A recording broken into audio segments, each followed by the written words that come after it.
วันกันแล้วกันตื่นเสาร์ติดตื่นมาสถานญาติโยมว่าโอ้แต่ก่อนนี่อาตมาจะลูกเจ้าแต่บอกได้เลยสมัยก่อนเนี่ยถ้าลูกเจ้าแล้วเจ็บหัวจนว่าแต่ก่อนเมื่อหนุ่มๆนะเมื่อลูกเจ้านี่เจ็บหัวก็เวลาจะทำวัดทำอย่างตีนี่ก็ยากจะลูกเจ็บหัวแต่บัดเดียวมันเป็นการเกยไปอย่างถ้าสถานญาติโยมว่ามันเกยชินไปอย่างมันก็เลยอยู่ได้นะมันก็เลยอยู่ได้บัดเดียวมันก็บาดเจ็บหัวแต่ก่อนเนี่ยถ้าตื่นอย่างนี้นะทำเยอะเจ็บหัวงับละแต่เฮาพอเฮาฮอปมันก็มีที่ใจเฮาตัวนี้นะสถานญาติโยมเฮาคือว่าเปิดทำได้เฮาก็ต้องทำได้กันเนาะเปิดลูกได้เฮาก็ต้องลูกได้เฮาจะเอาอะไรอย่างนักแหน่ก็เฮาสู้มันไปสักตั้งมันก็พ่ายแพ้ไปเหมือนกันนะความเจ็บความปวดบางสิ่งบางอย่างนี่นะเนาะบางสิ่งบางอย่างมันก็มันก็คนเขาว่ามันท้าทายเขาเหมือนกันมันท้าทายเขาเหมือนกับว่าจะสู้มันได้ก่อนจะเอาชนะมันได้ก่อน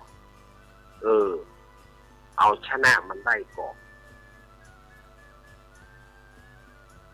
มันก็เป็นความสุขกายสุขใจอย่างยิ่งที่อาตมาลูกเจ้าแม่นะอาจารย์ญาติโยม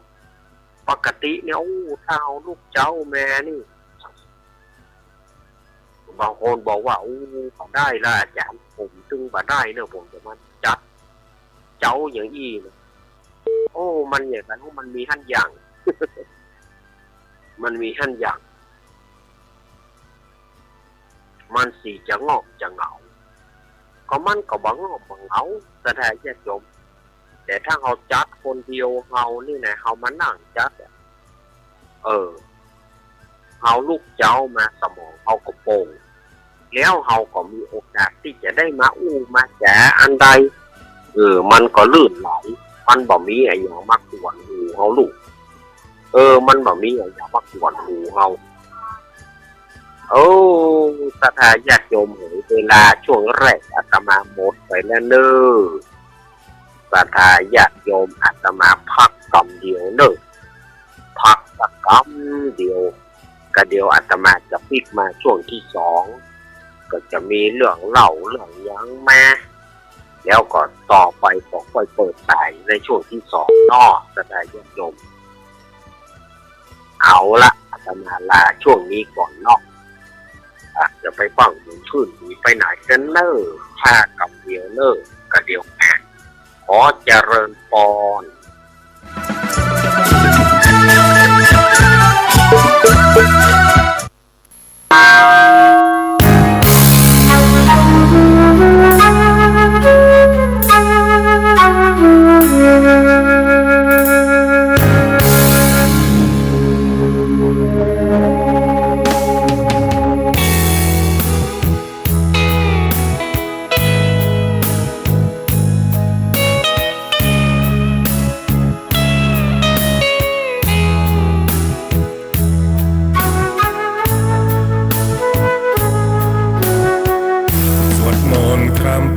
สร้างบารมีข้ามพศเชิญแม่เชิญพ่อร่วมก่อสร้างบารมีส่งท้ายปีเก่าต้อนรับปีใหม่ปีนี้ขอเชิญน้องพี่มาสร้างความดีร่วมกันชาวพุทธที่ดีไม่มีงมงายด้วยการขวนขวายริเริ่มในสิ่งสร้างสรรค์เบิกฟ้าปีใหม่ให้สุขสดใสทุกวันเชิญมาพบกันเพื่อร่วมสร้างสรรค์ความดี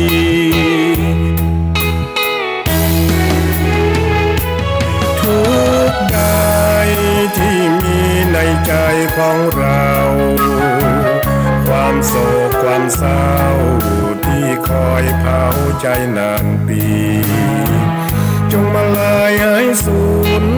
ด้วยคุณพระชินสีอีกทั้งทุกโศกโรคภัยที่มีอย่าได้ราวีตลอดปีและตลอดไป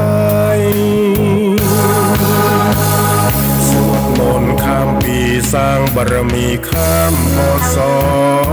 อย่าได้รีรอมาเสริมต่อสร้างสุขทางใจสมเป็นชาวพุทธบริสุทธิ์สะอาดสดใสเชิญพากันไปไหว้พระสวดมนต์ข้า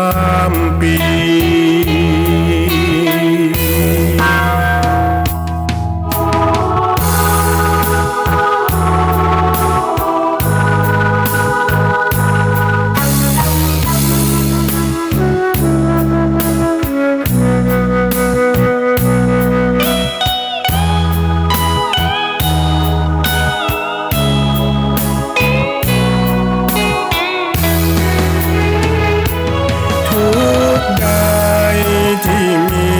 ใจของเราความโศกความเศร้าที่คอยเผาใจนานปีจงมาลายหายสูญด้วยคุณพระชินสีอีกทั้งทุกโศกโรคภัยที่มีอย่าได้ราวีตลอดปีและตลอดไปสวดมนต์ข้ามปีสร้างบารมีข้ามพศอย่าได้รีรอมาเสริมต่อสร้างสุขทางใจสมเป็นชาวพุทธบริสุทธิ์สะอาดสดใสเชิญพากันไปไหว้พระสวดมนต์ข้ามปี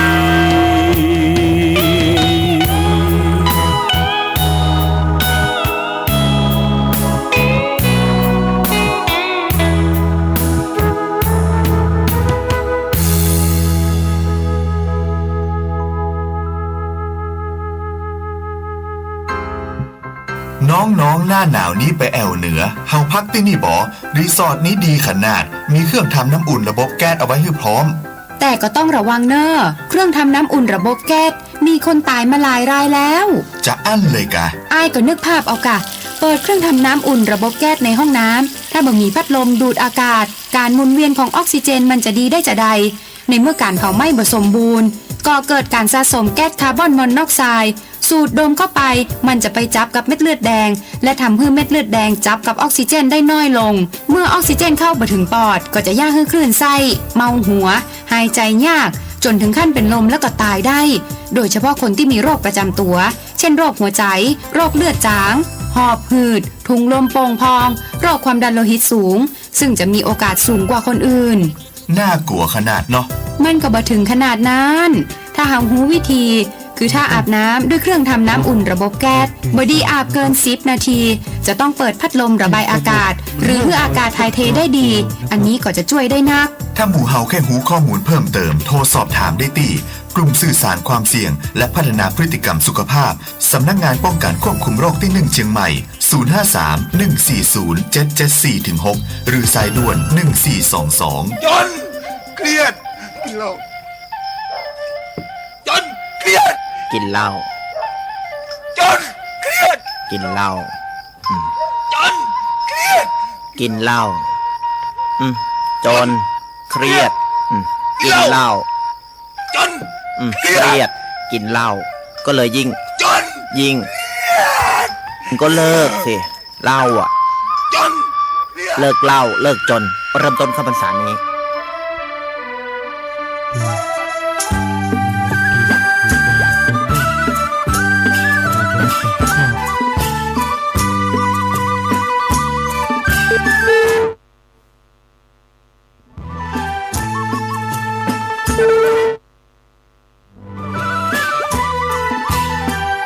ถ้าเจอพรก่อนที่จะดีล้อสัญญาณเป็นที่พูดนะครับ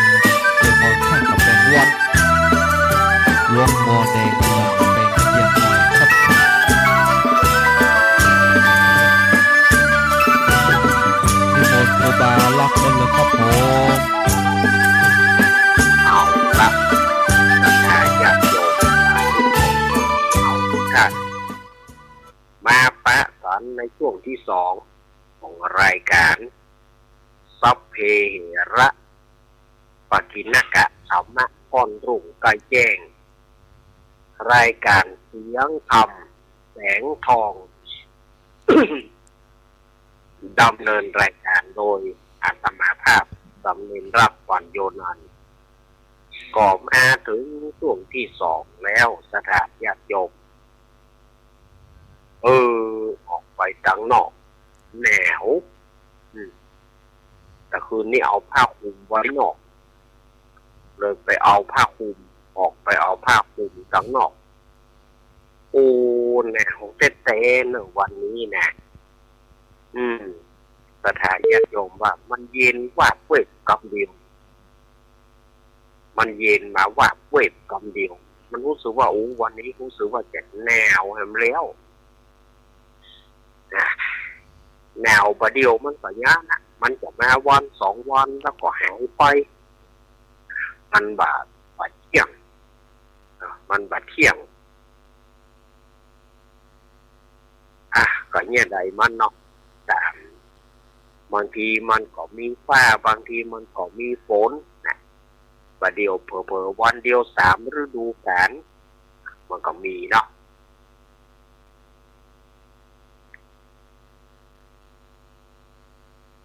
ก็วันนี้ก็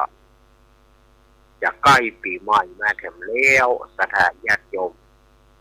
ซึ่งเวลาเนี่ยมันก็แม่กำเดียวก็จะเปี่ยวแล้วสถานญาติโยมก็เตรียมตัวเตรียมใจกันเนอะปีใหม่ที่จะมาถึงนี้เนาะก็ขออย่างเดียวว่าขอให้จะไปทางใดก็สวัสดิภาพและปลอดภัยกับผู้คนกันแล้วกันเนอะอาตมาฝากไว้กับศรัทธาญาติโยมอย่าได้ประมาทลาภในชีวิตอย่าได้ประมาทในการกินเหล้าเมายากันต่างๆไปส่วนเตะแฮกันกินแล้วลืมสติสตังอย่างอีกก็บ่เอาเนาะขอให้เรามีสติตั้งมั่นก่อนแล้วกันอย่างที่ฟังเพลงลุงแหนนเพิ่นว่าตะเกียบส่วนมนต์ข้ามปีสร้างบารมีข้ามพศดีกว่าสวดมนต์ปากันไปตามวัดวาต่างๆไปสวดมนต์เพื่อว่าได้บุญได้กุศลกันนักกันแหนมาคิดใจฟังเพลงลุงแหนนแล้วก็ปาคือกัดอกก็ได้ญาติโยมฟังเพลงลุงแหนนแล้วก็กัดอกเอามาฟังเพลงอย่างนี้เมื่อเจ้ามาได้ยินเสียงเหมือนจะตะเจ้ามันง่อมเหงาจอยว้อยว่าเหลือกะเสียงเอาไว้จากไปยังบ่มีวันกลับเสียงเพิ่นยังคงอยู่นะก็ขอเอาบุญกุศลที่อาตมาภาพได้ทำบุญได้ฟังได้มาเทศได้มาเล่าทำให้ขอให้ไปถึงจิตดวงวิญญาณของลุงแหนมเนอนะครับผลบุญกุศลเนาะแต่คืนนี้ก็มานั่งอู้กันพ่อหลวงประพันธ์ว่าเสียดายเนาะหลวงแหนนในอินดูแท้ก็แต่คืนก็มานั่งอู้กันยกปอดึกปอดื่นที่อาตมาว่าอะไรกันเนาะอู้ไปมันติดลมกันนะติดลมกัน ติดลมกันตึงอู้เข้าก่อนต่างคนต่างประจังจะออกอู้ไปก็4 ทุ่มแล้วไว้ต่างคนกันต่างแยกกันท่ามกลางบรรยากาศที่เย็นสบายตะคืนนี้เนาะแล้วแต่มาเมื่อเช้านี่เย็นหนาว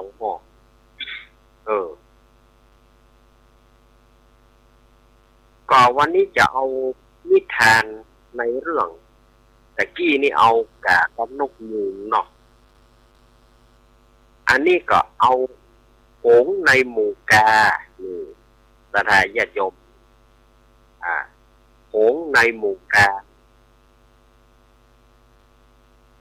มีโหงตัวหนึ่งอาศัยอยู่ในป่าแห่งหนึ่งนะโหงตัวนี้นะเอาโหงตัวนี้มันก็อาศัยอยู่แล้วมันก็อย่างว่านะโหงตัวนี้ก็มันก็ยิงยิงว่ามันเป็นโหงถึงแม้ว่ามันเป็นโหงเนี่ยปักดีนามันสูงทุกมันสูงกว่าเปิ่นตั้งหลาย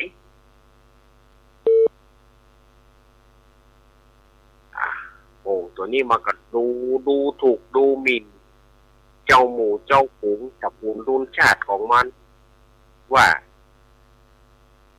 มันเนี่ยสูงกว่าเปิ่นมด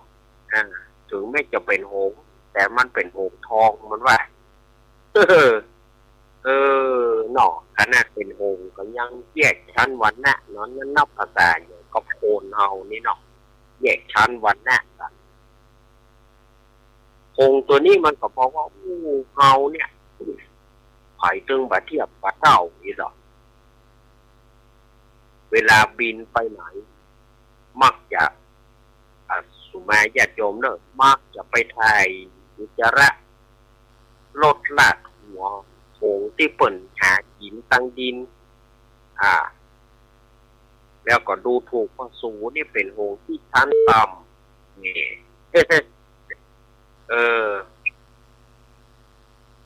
หาว่าเป็นโหงที่ชั้นต่ำก็มีสกุลรุ่นชาติอย่างต่างๆนั่นแหละมันกลางหาที่จะเอามาว่ามีอยู่วันหนึ่งมันก็บินมันก็บินไปมันก็ยิงพยองไปตัวว่าเนี่ยเฮานี่แน่บินไปถึงจะไปถึงเทวดาก็ได้เหมือนว่าจะไปถึงเทวดาก็ได้จะไปถึงชั้นอินชั้นพรหมก็ได้เพราะเฮาเป็นโหงผู้ทรงศักดิ์ผู้สูงศักดิ์แต่เผอิญว่ามีฝนตั้งเขาแม่มีฝนมีลมเอาแล้วสถานญาติโยมโอ่งตัวนี้มันก็บ่ฮู้ทิศบ่ฮู้ทางล่ะบ่ฮู้ทิศบ่ฮู้ทางมันก็หลงเข้าไปในฝูงกานั่นมันก็หลงเข้าไปในฝูงกามันก็เพราะว่าโขนมันเปี้ยเหมือนกันหรอกเมื่อโขนมันเปี้ยปีกมันก็เปี้ยแล้วมันบ่ฮู้จัก ว่ากามันก็ไปอาศัยอยู่กับกาขนาดไปอยู่กับเปิ้นก็ยังหาว่าเปิ้นเนี่ยหาว่ากาเนี่ยมันบ่รู้จักกาเด้อมันหวังว่าหมู่โหงหมู่เดียวกันมันก็ไปดูถูกดูหมิ่นฝูงกาก็บอกว่าโหยังได้เนี่ยโหงตัวเนี่ยลูกที่ไหนมาดูถูกดูหมิ่นครูเขาเนี่ยอย่างมันก็บอกว่าสู่เขานี่มันสัตว์ชั้นต่ำเป็นเดรัจฉานนี่ เป็นเดรัจฉานสู่เขานี่มันบ่มีอะไรอย่างดีขึ้นนี่หรอกกาตั้งหลายกับป้าก็ประเด็นนี้เป็นโหงขนาดว่าเป็นโหงที่ปีกหักแล้วยังว่ามาดูถูกดูหมิ่นหมู่เฮาอยู่กะเขาก็เลยเยาะเย้ยมันว่าบาดูสัญชาติตัวเก่าพ่อประเด็นนี้ตัวเก่าพ่อบาเรืออย่างแล้วยังมาดูถูกดูหมิ่น กาก็เลยปากันไล่จิกไล่ตีสถานญาติโยมกาก็เลยปากันไล่จิกไล่ตีเอาเลี้ยวในที่สุดก็ต้องหนีเข้าป่าเข้าดงไป เนี่ยเพราะความเย่อหยิ่งพยองลำพองตัวของตัวเก่าสถานญาติโยมเนี่ยอยู่ในบัดเตือแต่แล้วอยากว่ากันไปเนี่ยยังได้จะด่ากันไปเนี่ยยังมันก็ตายเหมือนกันเนาะ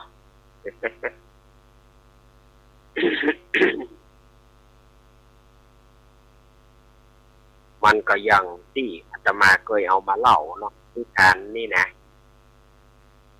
ก็เอามาเล่าลืมหลังกอมเนาะที่ว่าโคนบ่พอโคนนั่นตัวบ่พอตัวนั่นแหละในเรื่องตัวบ่พอตัวเนี่ยเป็นนิทานเก่าเอามาเล่าใหม่นะก็คือมันมีคนป่าเนาะคนป่าชาวนาบัณฑิตเศรษฐีต่างคนต่างบอกพ่อตัวเก่าต่างคนต่างคิดว่าตัวเก่าเนี่ยดีมันเริ่มต้นมาจากคนป่าด่าหมาขี้เหือนคนป่านี่ไปด่าหมาบอกว่ามึงเนี่ยเดรัจฉานอีกมึงจะเกิดมาเนี่ยหยองไม่หลอกหันหน้ากระเตะ ตานตีกระตีตานไม้ก็ไม้เดี๋ยวก็ด่าว่าเปิ้ลมึงจะเกิดมาเนี่ยหยองหมาขี้เหือนตัวเนี่ยเกิดมาเสียจากเกิดกูนี่เป็นคนมาเนี่ยโอ้กูภูมิใจมึงยังบอกไปเลือกเกิดมึงมาเกิดเนี่ยเป็นหมาปัดชั่วช้าไปบอกพ่อมาเป็นหมาที่เฮือนตัวแถมน่าจะกูไปว่าแล้วก็ตันตีนก็ตีนตันมือก็มือนะยามนั้นก็ยังมีชาวนาก็ไปปะเขาใส่ก็บอกว่าน้อยเนี่ยไอ้คนป่ามึงคิดว่ามึงดีกว่าหมาย่างจ้ะมึงก็บ่ผิดกันกับมันนั่นแหละมีกะขี้คอยแนมก็บ่แอบไปทางใดเหม็นตึงถ้ามึงว่ามึงดีกว่าหมาอีกแล้วมึงปลูกพักได้ก็ปลูกพักได้ก็ทำสวนได้ก็ทำนาได้ก็มันต้องกูนี้เป็นเกษตรกรกูนี้เป็นชาวนาโว้ยเข้ากูก็ปลูกเพื่อเจ้าโลกได้ดีไถนากูก็ทำได้ทำงานอย่างกูก็ทำได้แต่ใช่เหมือนมึงอย่าไปด่าหมาเลยมึงบ่ผิดกับกำมันนั่นแหละ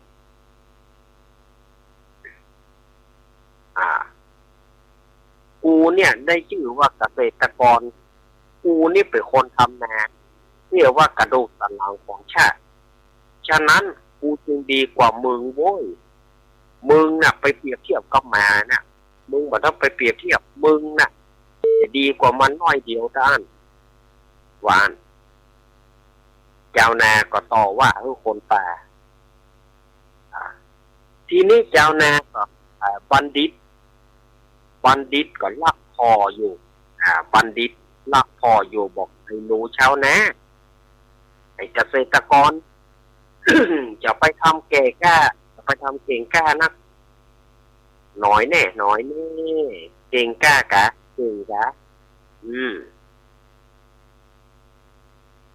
แล้ววิชาเนี่ยมีก็ได้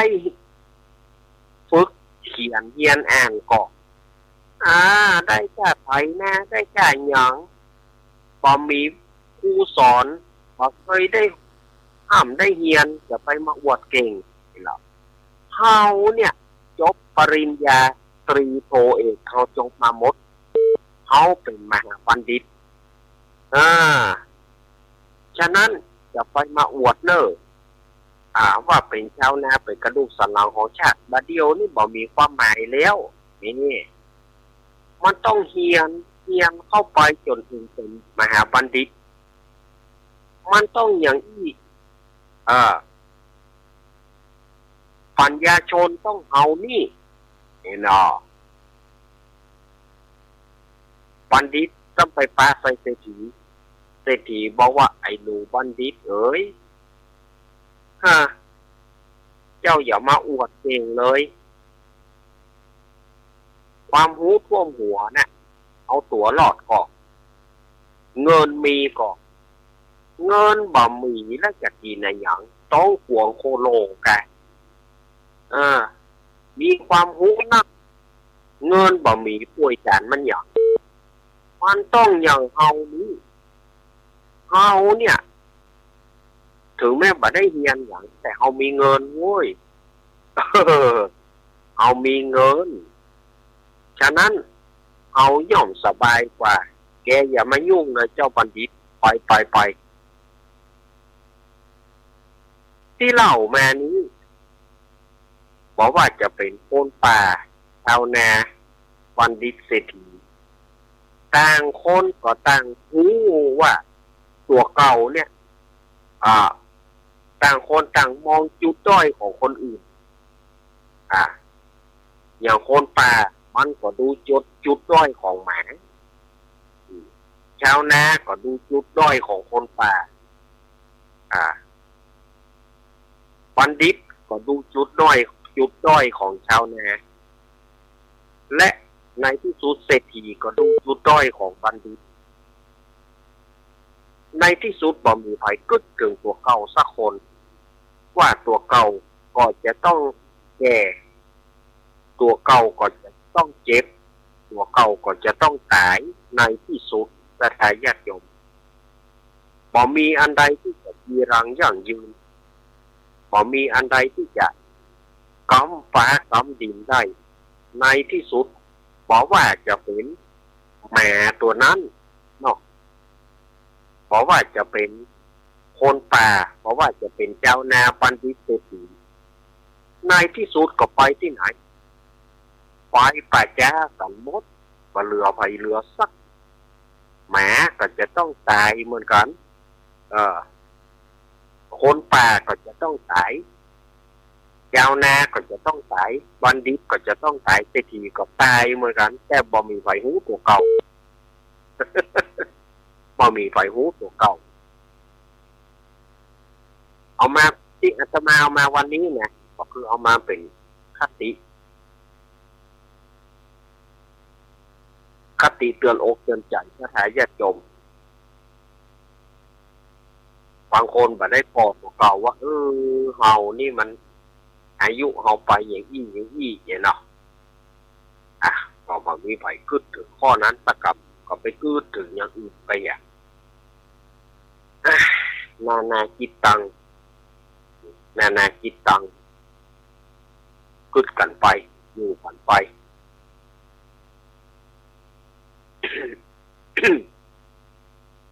ในขณะนี้สถาญาติโยมก็กำลังเข้าฟังรายการสัพเพระปฏินกะธรรมะพรรุ่งใกล้แจ้ง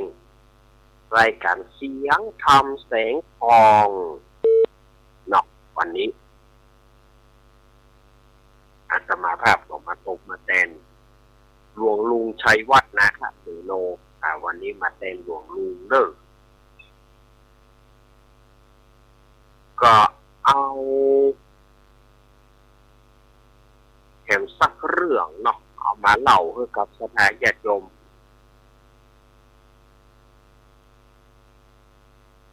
อันนี้เพิ่นถามสถาญาติโยมถามว่าท่านอาจารย์เข้าตานอย่างใดเฮาจะตานไปหาญาติเฮาเนี่ยอันนี้มันก็เป็นปัญหาเก่าๆนะแต่ญาติโยมก็มาอย่าถามอยู่ความจริงมันก็เป็นปัญหาเก่าๆของญาติโยมนั่นนะเฮาจะตานแล้วเฮาจะได้บุญก่อแล้วบุญเนี่ยเฮาจะแผ่ผายไปให้ญาติเฮาได้ก่อแล้วเปิ้นจะได้รับก่ออัน อันนี้มันเป็นปัญหาเก่าๆตั้งแต่เจนใดละตั้งแต่เจนอาตมาจัดรายการหัวทีมาละก่อสถานญาติโยมก็ฮือสบายใจได้ว่าในการทำบุญเนี่ยเขาถึงบอกว่าทำบุญก็ย่อมได้บุญนั่นนะสถานญาติโยมทำบุญย่อมได้บุญเพื่อความสบายใจของเขาญาติโยมก็ทำไปเถอะแต่ถ้าไปกลัวไปว่าบางทีเจ้าไปตานมีคนไปแห้มจะไปตานเนอะตานนั่นจะมาได้บุญเนี่ยมันจะเป็นแต่ก่อเขาจะไปเชื่อเปิ้นเนี่ยอย่างเขาต้องมั่นใจในตัวเก่าเขาไงตานไปเตอร์ทำบุญไปเตอร์แต่ถ้าไปกลัวไปว่าของมันเป็นของเขาแม่นก่อขนมของเขาข้าวของเขากับของเขาทำบุญเขาก็หวังได้บุญทำไปเถอะสถานญาติโยมจะไปกลัวไผว่าเนาะบางทีเปิ้นแห้มบางทีมันก็เป็นเหมือนแมนนะคอยแห้มเฮาว่าจะไปทำบุญเนอะเนี่ยถ้าเขาไปฟังเปิ้นเขาก็บ่ได้ถ้าอีกอย่างหนึ่งเข้าของเขาก็ไม่ได้เอาของเปิ้นแม้ทำเขาไม่ได้เอาของเปิ้นแม้เขาก็เอาด้วยน้ำพักน้ำแรงของเขาควรภูมิใจในด้วยน้ำพักน้ำแรงของเขาดีกว่าและกับบางคนก็ถามว่าเนี่ยแล้วเราจะทำบุญแต่ญาติได้ก็มันพึงได้อยู่แล้วถ้าจิตใจเขาเตี่ยงมั่นที่จะการไปหาเขาหรือว่าสถานญาติโยมที่ว่าเปิ้นจะได้ฮับก่ออันได้ฮับหรือบ่ได้ฮับมันขึ้นอยู่ที่เจตนาแล้วก็มันขึ้นอยู่ที่เจตนาบุญที่เขาจะอุทิศบุญไปหาเขาเขาชื่อนามไปเขาก็จึงได้ฮับอยู่แล้วแต่ถ้าจิตใจเขาขุ่นมัวด้วยกิจใจอย่างต่างๆโกรธตั้งนั้นจิตใจเฮามันขุ่นมันมัวด้วยปัญหาสารพัดอันนี้เฮาก็บุญอาจจะบ่ถึงเขาเพราะว่าจิตใจเฮาบ่ตั้งมั่นถ้าจะให้จิตใจเฮาตั้งมั่นญาติโยมก็ต้องทำจิตใจให้เป็นสมาธิแล้วตั้งจิตอธิษฐานขอให้บุญเนี่ยที่เฮาทำบุญเนี่ยไปถึงเขานั่นแหละสถานญาติโยมเขาจึงจะได้ครับ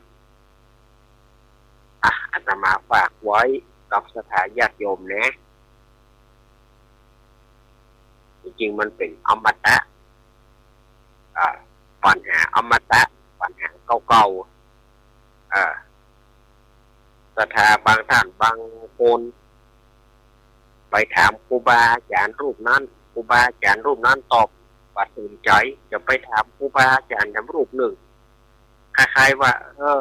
ปัจเจือมันความจริงครูบาอาจารย์เมื่อก็ตอบเปิ้นตอบก็ถูกแล้วแต่ว่าญาติโยมมาคนไปถามครูบาอาจารย์ถามองค์นั้นตอบเพื่อไปถามองค์หนึ่งก็เปิ้นตอบเพื่อก็ว่าบ่ถูกใจไปถามนั่นก็คล้ายๆไปลองภูมิเปิ้นน่ะบ่ถามแล้วก็คือมันแล้วแต่ถ้าถามองค์ไหนก็เปิ้นบอกคือแล้วก็คือมันแล้วนั่นน่ะก็ต้องเอาไปถามเนี่ยบางทีไปถามว่ารูปนี้เปิ้นหน้าเลื่อมใสกว่าเนี่ยรูปนี้หน้าเลื่อมใสกว่าไปถามรูปนั้นรูปนั้นน่าเชื่อถือกว่าไปถามแถมก็เอาปัญหาอันเดียวกันนะอาตมาได้ยินมาตั้งแต่สมัยไหนละที่เปิ้นเกี่ยวกับถามเรื่องปัญหาเรื่องการกินการทานเนี่ยครูบาอาจารย์ก็บ่ต้องไปจะตอบก็ได้ใจความก็คือจุดประสงค์ก็คือจุดเดียวนั่นนะก็ตอบเพื่อแต่ญาติโยมก็ยังพอใจเตื้อไปถาม ถามเด่นแล้วครูบาอาจารย์ก็บอกต้องไปจะเอาปัญหาข้อเดิมของญาติโยมเนี่ยมาตอบฉะนั้นญาติโยมที่ถามปัญหาถ้าถามสมมติว่าจะถามอาตมาเนาะก็ตึกมันตึกที่อาตมาตอบนะถ้าอาตมาตอบได้แล้วก็ญาติโยมก็ควรก็ต้องไปถามตนอื่นละถ้าจะถามตนอื่นจะถามองค์อื่นก็ต้องเอาข้อใหม่มาเปิดบางทีเอาปัญหาซ้ำๆก็ไปถามเปิดก็เปิดตอบเพื่อแล้วก็บอกปัจจุเตื้อเนี่ยมันก็มันเสียเวลาบาดายเนาะมันเสียเวลาบาดายอ้าวเมื่อได้อู้แล้วอาตมาภาพก็จะบอกมีอย่างละกะฮะเนาะก็เดียวก็จะได้วางสายยืดสถานญาติโยมได้อู้ได้จากกันนะกะอยู่คนเดียวก็งอมลูกเนาะอยู่คนเดียวก็งอมติ๊กๆบ่อ้าวไอ้สถานญาติโยมได้โทรเข้ามาดีกะเสียงก็จะไปติ๊กๆล้านเสียงก็จะเริ่มแหบไปติ๊กๆเอาสถานญาติโยมมาจะวางสายแล้วเนอะสถานญาติโยม0837611775อาตมาวางสายแล้วเนอะวางสายแล้วเนอะอ้าวโทรเข้ามาได้เลย0837611775หลวงตากฤษสบายดีหรือยังวันนั้นบอกว่าโอ้ยปวดท้องมากๆขอให้หลวงตาหายอาพาธโดยไวนะครับเป็นห่วงเนาะหลวงตากฤษอุทยานปางโม่เชียงดาวอ้าวสถานโทรเข้ามาเจริญปอนโอ้จากทางใดแม่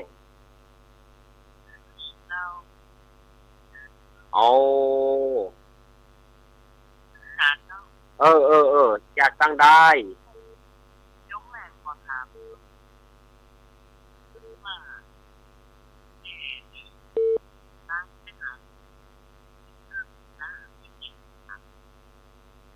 ได้แม่ได้แม่บ่ต้องไปเชื่อไผแม่บ่ต้องเชื่อไผเพราะว่าแม่ทานหานั่นแหละได้หมดแม่ไม่ได้บ่ต้องไปฟังที่อื่นแม่อ้อยเนาะ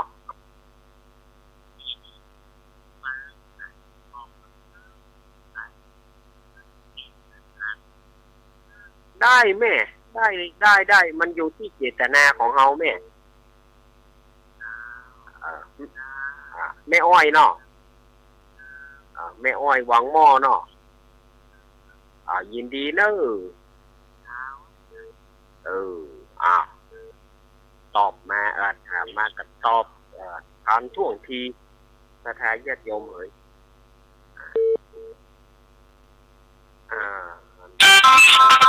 เจริญปอนแม่เพนมาแล้ว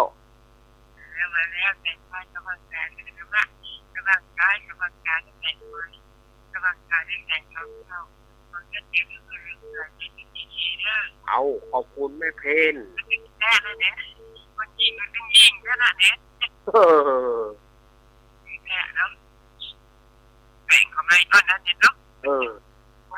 มันก็อย่างนับว่าโคนนะเ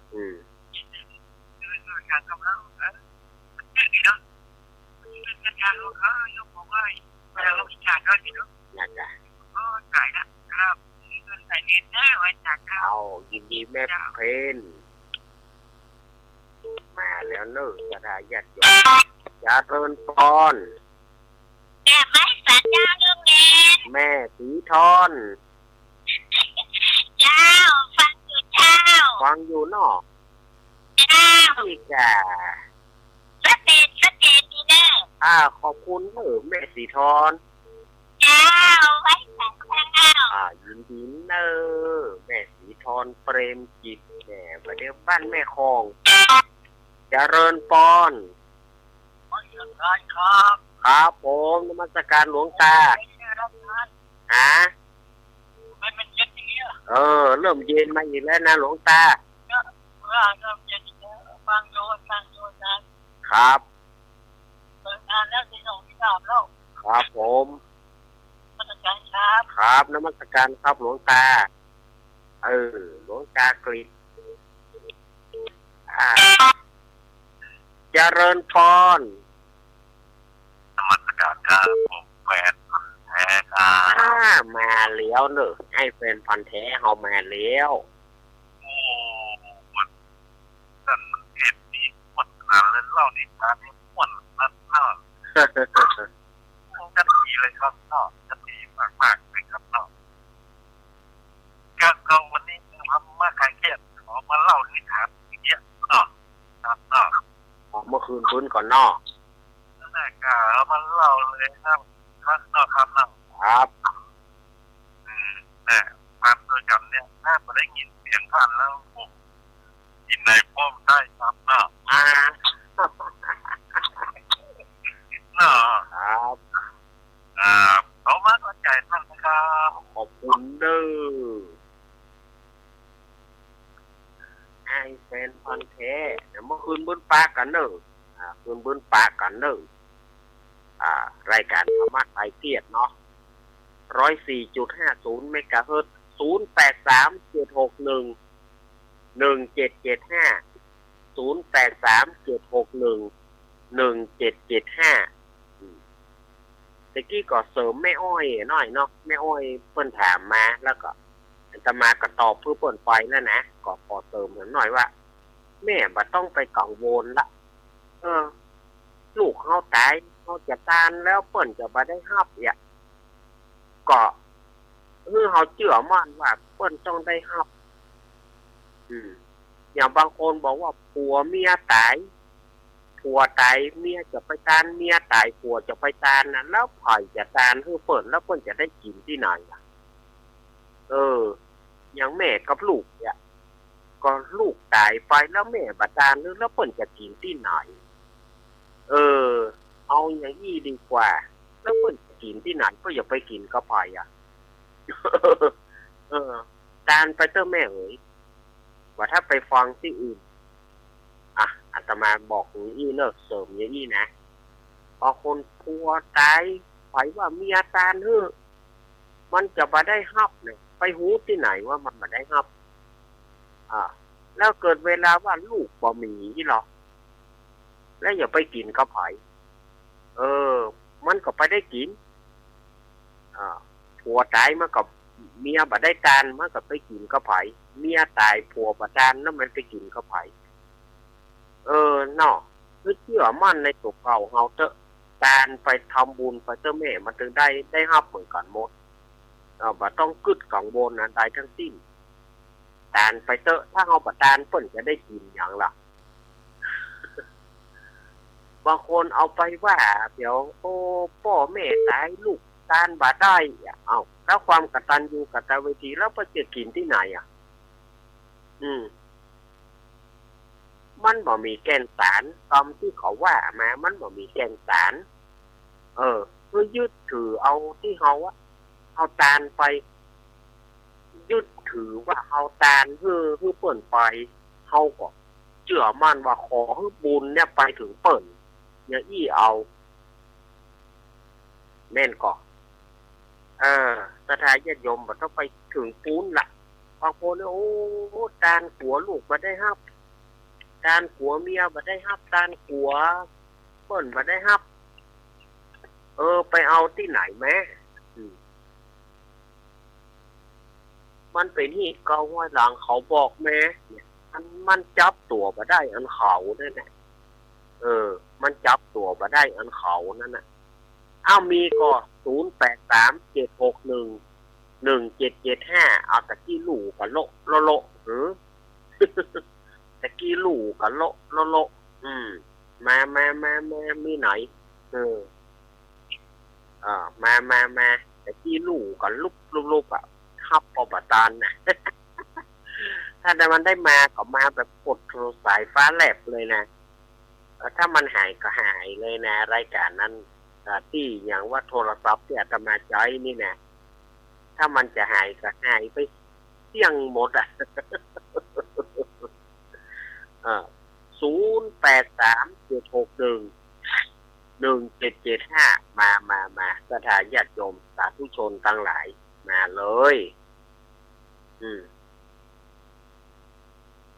เพราะว่าจะเป็น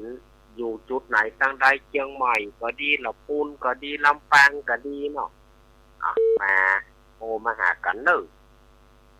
ตะกี้นี่ก็หลวงตาเป็นพันแท้มาละลำปางก็ไม่อ้อยไม่อ้อยมีอยู่ก็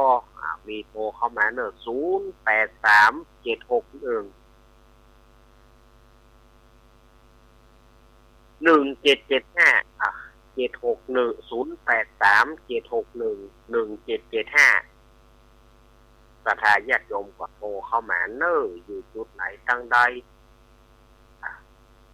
พ่องก็บรรลุเจ้ากาพ่องก็เปิ่นบรรลุเตื้อมันกำลังนอนม่วงอยู่บรรลุเตื้อก็เพราะว่ากันแน่สถาญาติโยมอาตมาถึงว่ามันเป็นรายการวัดจิตวัดใจกันเนาะที่ฝนท่าฟังฝนก็ท่าอยู่แล้วมันบ่เหมือนของเจ้ารายการเนาะถ้าของเจ้ารายการยังหลวงลุงนี่นะเพิ่นเป็นเจ้ารายการแท้ๆนะเพิ่นเปิดสายมากำพูดโทษไหลติดโดยก้นเป็นปุ๊กเป็นกวน เอามันบาดใจเจ้าของรายการเอามันเป็นสำรองมาเป็นแทนเจริญพร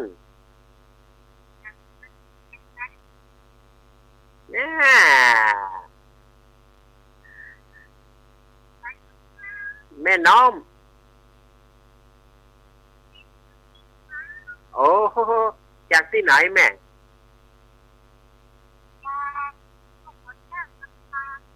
โอ้ตรงหัวช้างลำปางถ้าบาทนอไม่ว่าจะได้ฮะฟังอยู่นอ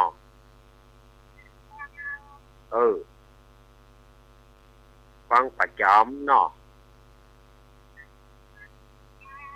อ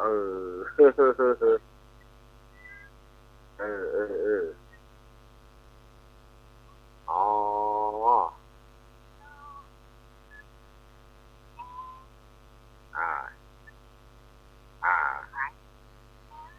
สบายใจดีเนาะ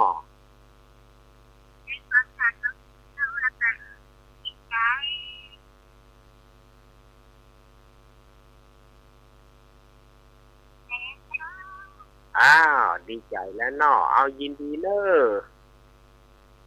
ะยินดีเนอะคุณยายแม่สีกุลแม่สีกุลมีหน่อยแม่กุลเจริญพรติดแล้วเนอะแม่สิงแม่แก้วแม่แก้ว100%มาแล้วหรือว่าบอกฟังกันแล้วมันโทรมาแข่งกันมาตายมันทันเหมือนมีก็แม่ลูกตะกี้ลูกกับลูกนะแต่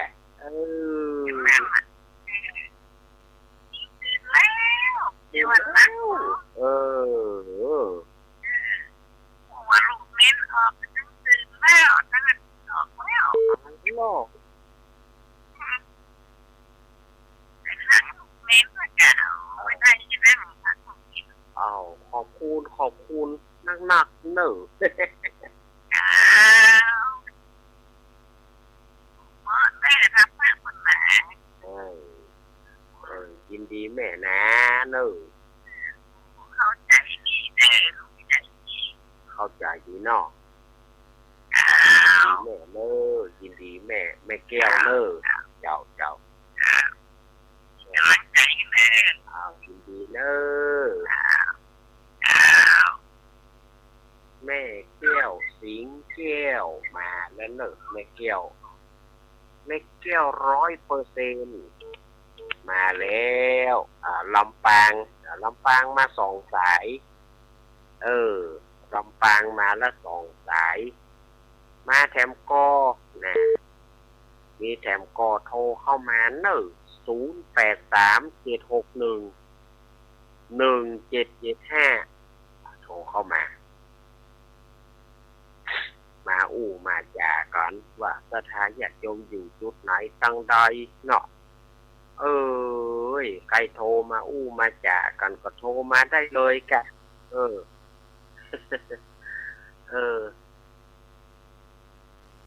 ในทีมงานธรรมะใครเครียดของเขาก็โทรมาได้เนอะถ้าผัดตื่นแล้วก็โทรเข้ามามาจากก่อนบอกอยู่จุดไหนตั้งใดก็โทรเข้ามาอย่าเรินป้อนติดแล้วเนอะ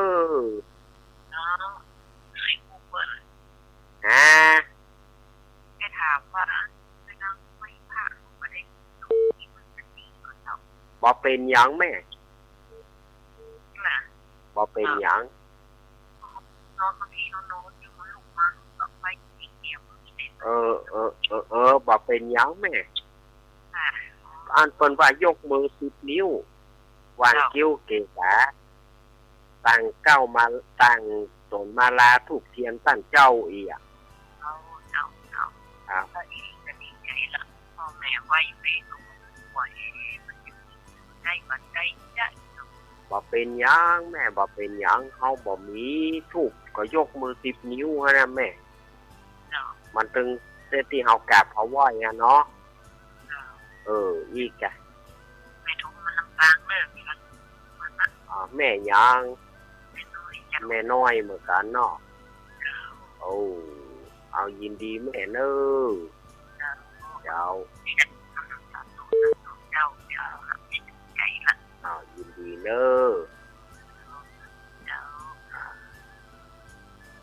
ถามอย่างเงี้ยมันได้ตอบทันพวกทีถ้าญาติโยมถ้าได้ถามอย่างนี้อาตมาก่อนดีใจที่จะตอบทันพวกทีสำหรับญาติโยมที่ถามมาเนาะถ้าว่าถามปัญหายาวก็จะต้องตอบกันยาวหน่อยเจริญพรแม่สุทัศน์เนาะ ไม่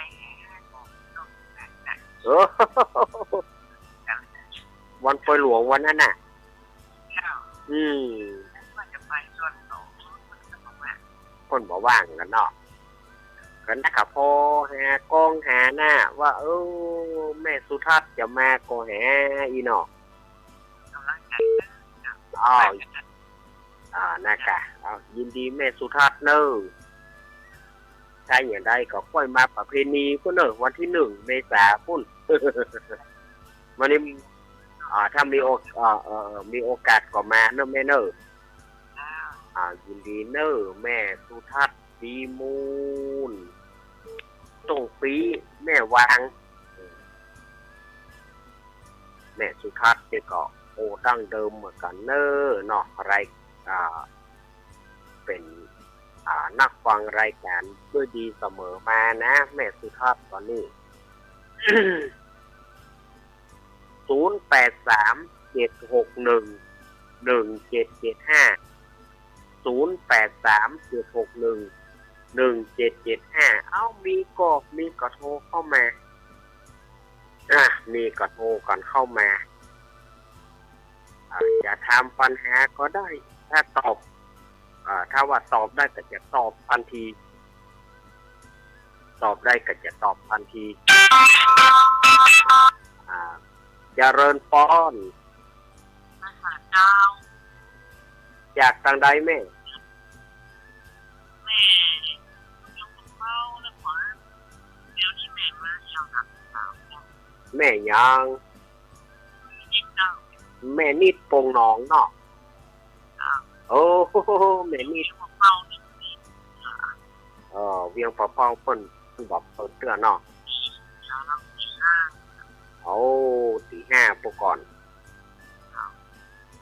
เดี๋ยวนี้แม่พี่เลยของชื่อเพราะว่าอาจารย์ท่านที่อาจารย์ที่เข้าใจนะที่เราคนละน้อง ครับ เป็นอะไรเนาะเราเป็นอย่าง อ๋อ เราเรียนน้องเจอสาวที่นอกร้านนะฮะ เออ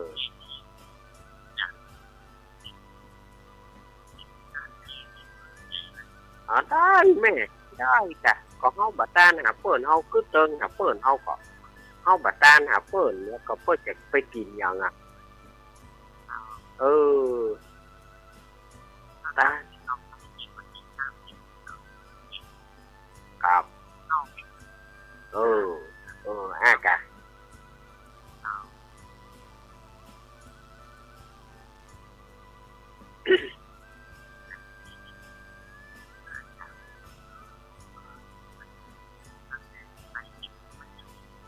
เออเอายินดีแม่นิดเนอยินเด้อแม่นิดบ้านโป่งน้องเนี่ยเวียงป่าเป้าสังหารฟังตลอดนอมาได้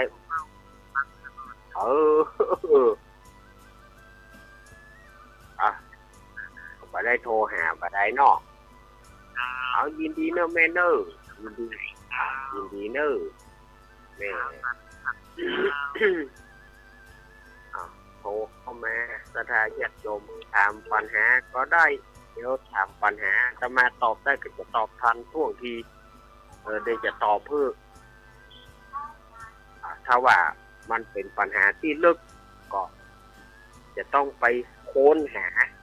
ถ้าเป็นปัญหาที่ลึกก็จะไปค้นหาแล้วเอามาตอบของอาจารย์คือวันรุนแต่ถ้าว่าเป็นปัญหาทันท่วงทีอย่างญาติโยมถามมาทันท่วงทีกับตอบเพราะว่าสถาญาติโยมก็ท่าฟังเนาะท่าฟังกันอนุโมทนาบุญเนอะที่ญาติโยมถามมาว่าเรื่องปัญหาอย่างที่เขาตอบกันได้ก็หาจะตอบได้ก็ถามมาก่อนถ้าว่ามันบัติดขัดอันใดก็จะตอบเพื่อมันบัติดขัดอันใดก็จะตอบเพื่อเพราะว่าปัญหาบางข้อนี้มันแบบเนี้ยถ้าปัญหาใดเนี่ยมาก็ต้องไปซ่อค้นหาก่อน ไปทำการบ้านก่อนไปค้นหาจนปะก่อนแล้วก็จึงจะเอามาตอบเพื่อญาติโยมได้ถ้าว่าปัญหาอันใดมันแบบเนี้ยนี่บ่ได้ก็ตอบเพื่อญาติโยมได้สบายใจสิ่งไหนที่ญาติโยมสบายใจอาตมาก็สบายใจเจริญปอน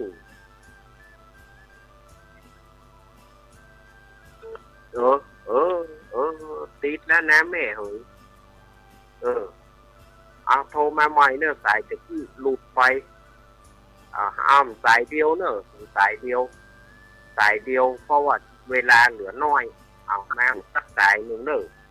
0837611775เอาสถานที่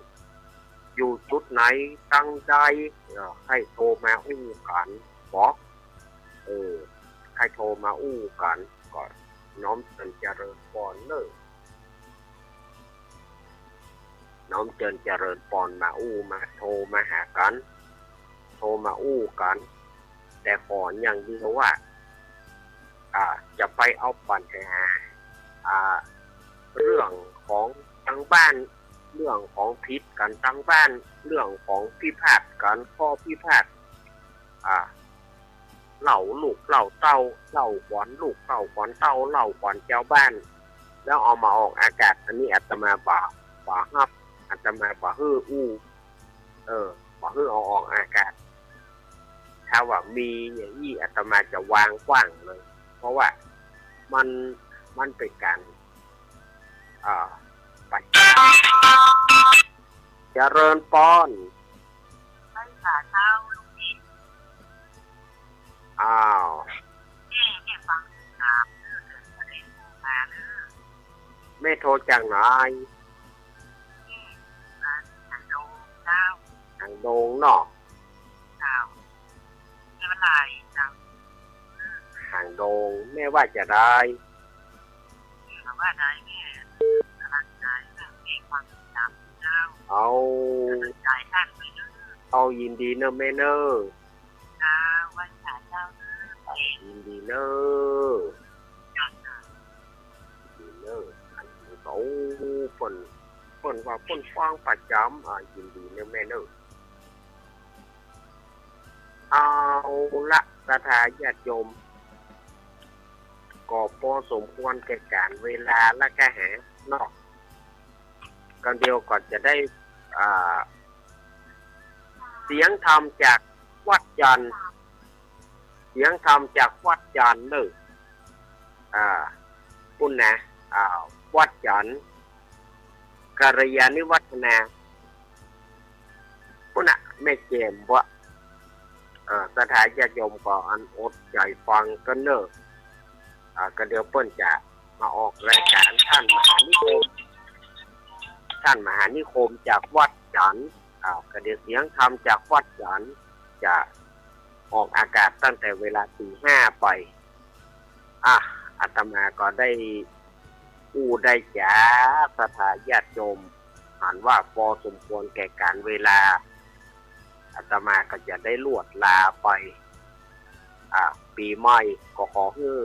มีความสุขความเจริญเนอะสถานญาติโยมปีใหม่นี่นะ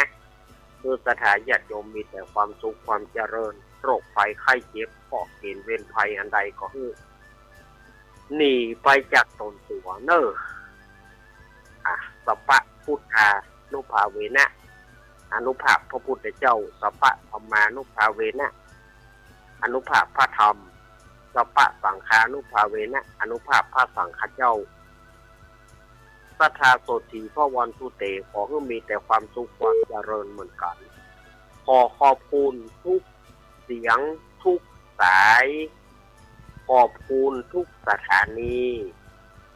ขอบคุณเจเจเทอร์เนอร์ครับผม แล้วก็